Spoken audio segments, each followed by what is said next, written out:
Good morning, everyone. My name is Clinton Bailey. Emily is my sister. My mother is Lucy Bailey. Raise your hand, Mom. Lucille Bailey. Lucy Bailey. Just kidding. Dad is that's my dad right there. She's the middle sister. So I've got a little bit of a highlight reel too.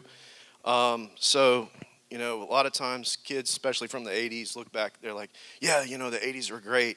It was the best time. Well, and I think about that, and I think about the experiences that I had with Grandpa, because I had the benefit because he lived in Pace, and we lived in Pace, so I had a lot of time with him over the years.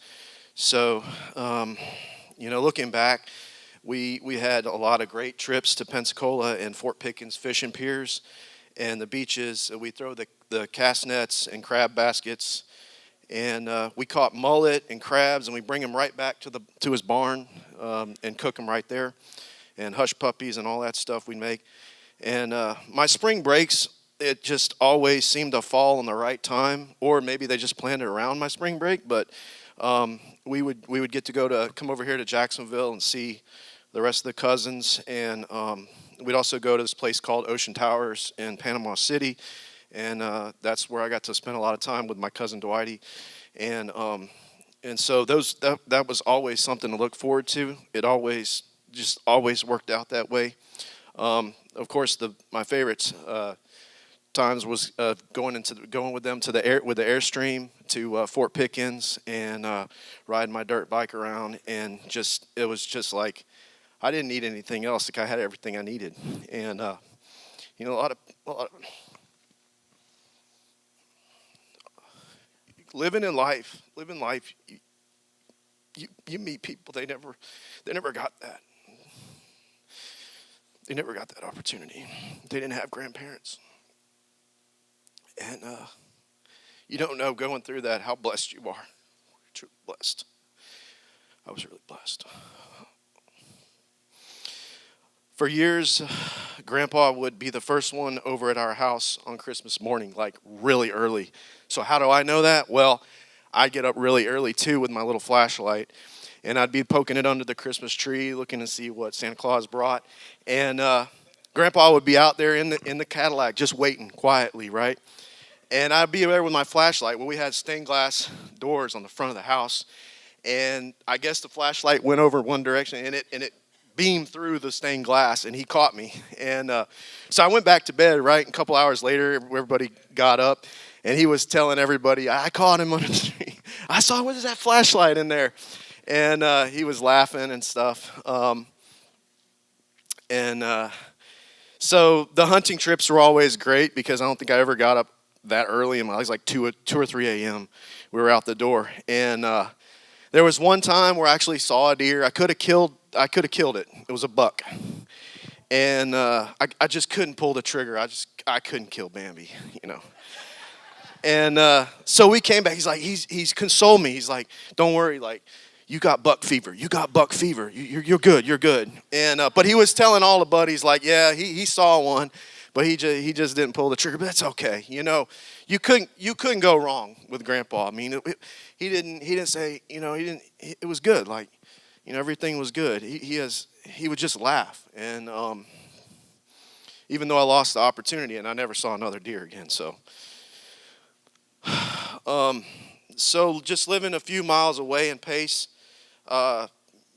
when I could start to drive, I'd go over there, and 30 minutes would turn into like 4 or 5 hours, and I'd just sit at the bar, and Grandma had this deep chest freezer, and it was like endless, and I was like eating endlessly.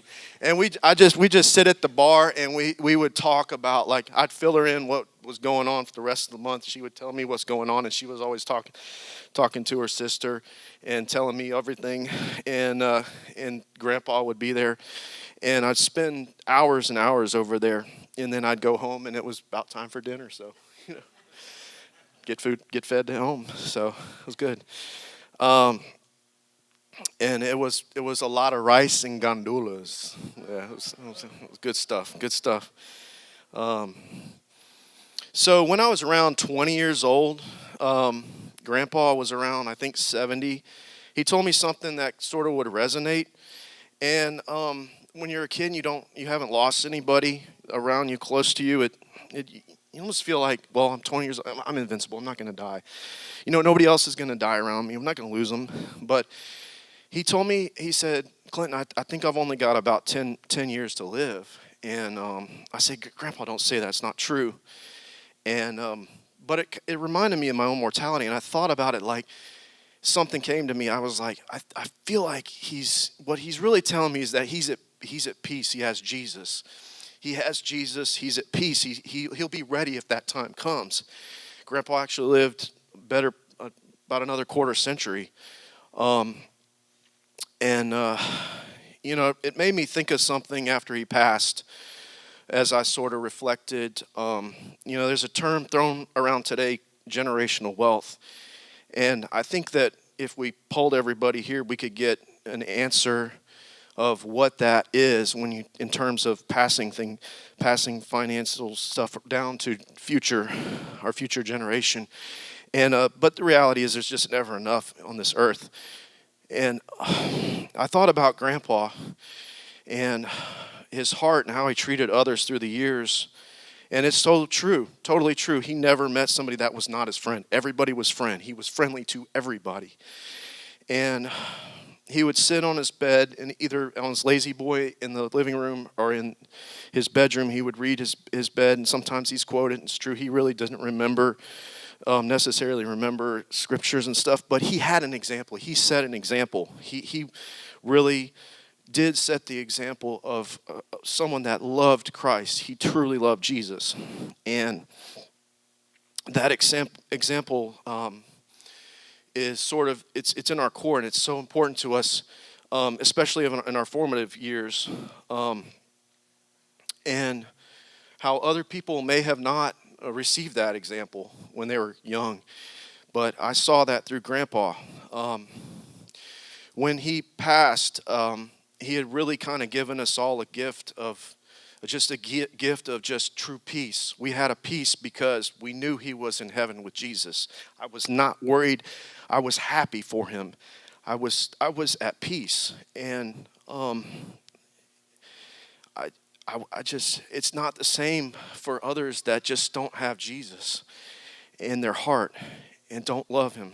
And so, through all the years that he was a faithful ambassador for Christ, he gave us that example. And that's greater than any kind of generational wealth. What we have is eternal wealth through Jesus, and he shared that. And that's the best thing. And I'm at peace, and I know we all are here too. So I'm happy that he's in heaven with Jesus. Thank you.